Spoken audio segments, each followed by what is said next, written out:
Hello friends, welcome to Roshni's vlog. இன்னைக்கு yummy and டேஸ்டியான white sauce pasta without butter and without cheese எப்படி செய்கிறதுன்னு பார்க்கலாமா. இந்த ஒயிட் சாஸ் பாஸ்தா செய்கிறது ரொம்பவே சிம்பிளுங்க அண்ட் அதோட டேஸ்ட் அல்டிமேட்டாக இருக்கும். கிட்ஸோட ஃபேவரெட்னே சொல்லலாம்.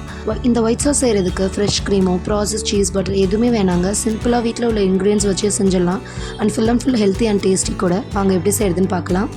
அதுக்கு ஒரு பேனில் ஃபஸ்ட்டு ஒரு tablespoon ghee and 2 tablespoon oil சேர்த்துக்கிறேன். அது கூடவே நல்லா ஃபைனாக சாப் பண்ண 4 கார்லிக்ஸை ஆட் பண்ணிக்கோங்க. கார்லிக்ஸ் அதிகமாக ரோஸ்ட் ஆகணும்னு இல்லைங்க, ஒரு 30 செகண்ட்ஸ் அது குக் ஆனாலே போதும். நெக்ஸ்ட் அது கூடவே ஒரு டேபிள் ஸ்பூன் மைதா சேர்த்துக்கோங்க.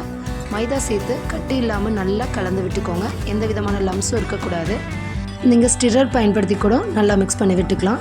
மைதாவோட பச்சை வாசனை போகிற அளவுக்கு நல்லா எண்ணெயில் மிக்ஸ் பண்ணி விட்டுக்கோங்க. ஒரு 1 மினிட் குக் ஆனால் போதும். மைதாவோட பச்சை வாசனை போனதுக்கப்புறமா அது கூடவே உங்களுக்கு ஃபேவரட்டான வெஜ்ஜஸ் நீங்கள் எது வேணால் சேர்த்துக்கலாம். நான் இங்கே சாப் பண்ண கேப்சிகம் சேர்த்துருக்கேன். நீங்கள் எந்த கலர் கேப்சிகம் வேணாலும் சேர்த்துக்கலாம். நான் இங்கே க்ரீன் கேப்சிகம் சேர்த்துருக்கேன். இது இல்லாமல் ஸ்வீட் கார்ன், பாயில் பண்ண ஸ்வீட் கார்ன் அண்டு பெரிய சைஸில் கட் பண்ண ஆனியன், ரோஸ்ட் பண்ண ஆனியன், ஸ்ப்ரிங் ஆனியன்ஸ் இது எல்லாமே நீங்கள் ஆட் பண்ணிக்கலாம். கேப்சிகம் சேர்த்து நல்லா 2 to 3 மினிட்ஸ் குக் பண்ணிக்கோங்க.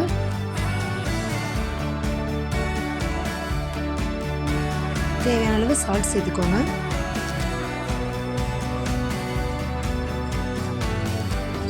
நான் இங்கே ஒயிட் சாஸ் செய்கிறதுக்கு ஒரு கிளாஸ் நல்லா பாயில் பண்ணி ஆற விட்ட மில்க் எடுத்திருக்கேன். ஃபுல் ஃபேட் மில்க் தான் எடுத்திருக்கேன். நீங்கள் ஸ்கீம்டு மில்க் கூட ஆட் பண்ணிக்கலாம். கொஞ்சமாக மில்க் ஆட் பண்ணி லம்ஸ் இல்லாமல் மிக்ஸ் பண்ணி விட்டுக்கோங்க. நீங்கள் இந்த ஸ்டேஜில் ஃப்ரெஷ் க்ரீம் கூட ஆட் பண்ணிக்கலாம்.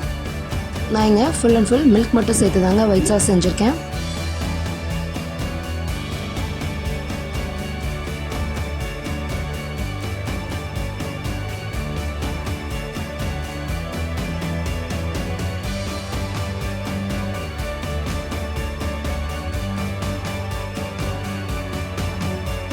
பாஸ்தா பாயில் பண்ணுறதுக்கு ஒரு பேனில் தேவையான அளவு பாஸ்தா சேர்த்து அது மூழ்கிற அளவுக்கு வாட்டர் ஆட் பண்ணிக்கோங்க. அது கூடவே ஒரு டேபிள் ஸ்பூன் எண்ணெய் அண்ட் தேவையான அளவு உப்பு சேர்த்து ஒரு 5 to 6 மினிட்ஸ் குக் பண்ணி எடுத்துட்டிங்கன்னா பாஸ்தா பாயில் ஆயிரும். நீங்கள் ஆயில் ஆட் பண்ணுறதுனால பாஸ்தா ஒன்று ஒட்டாமல் உதிரியாக இருக்கும். நம்மளோட ஒயிட் சாஸ் ஒரு 2 to 3 மினிட்ஸ் பாயில் ஆனதுக்கப்புறமா நம்ம ப்ரீவியஸ்லி பாயில் பண்ணி வச்சுருந்த பாஸ்தாவை இது கூட ஆட் பண்ணிடலாம்.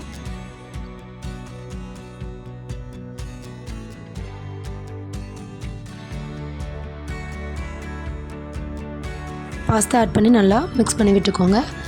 எவ்வளோ க்ரீமியாக இருக்குது பாருங்கள். நான் எந்த விதமான சீஸ் ஆர் பட்டர் எதுவுமே சேர்க்கலை. ஃப்ரெஷ் க்ரீம் கூட ஆட் பண்ணலை. ஃபுல் நம்ம வீட்டில் கிடைக்கக்கூடிய பொருட்களை வச்சு மட்டுமே செஞ்சுருக்கேன். மில்க் மட்டும்தாங்க ஆட் பண்ணியிருக்கேன். அதுவே எந்தளவுக்கு க்ரீமியாக இருக்குது பாருங்கள்.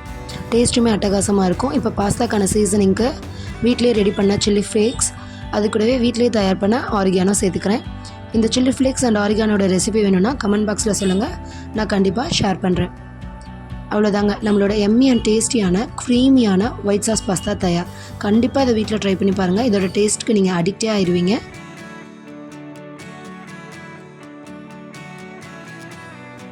இதில் நம்ம எந்த விதமான ப்ராசஸ்டு ஐட்டம்ஸ் எதுவுமே ஆட் பண்ணலை. ஸோ அதனால் குழந்தைங்களுக்கு நீங்கள் கில்ட் ஃப்ரீயாக இதை ஈவினிங் டைமில் ஸ்நாக்ஸாக செஞ்சு கொடுக்கலாம். கடைகளில் கிடைக்கக்கூடிய ஸ்நாக்ஸை விட இது ஹோம்லேயே ஹெல்த்தியாக பண்ணக்கூடிய ஒரு ஈவினிங் ஸ்நாக்ஸ். இது 100 and 200 times better than the outside options. And pasta recipe உங்களுக்கு பிடிச்சிருக்குன்னு நினைக்கிறேன். கண்டிப்பாக இதை உங்கள் வீட்டில் ட்ரை பண்ணி பாருங்கள். எனக்கு பர்சனலி ஒயிட் சாஸ் பாஸ்தா தாங்க பிடிக்கும்.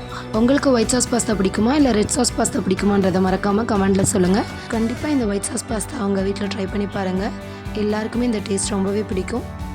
அண்ட் நம்ம சேனலை ஃபஸ்ட் டைம் பார்க்குறீங்கன்னா மறக்காமல் ரோஷினிஸ் vlog சப்ஸ்கிரைப் பண்ணிக்கோங்க.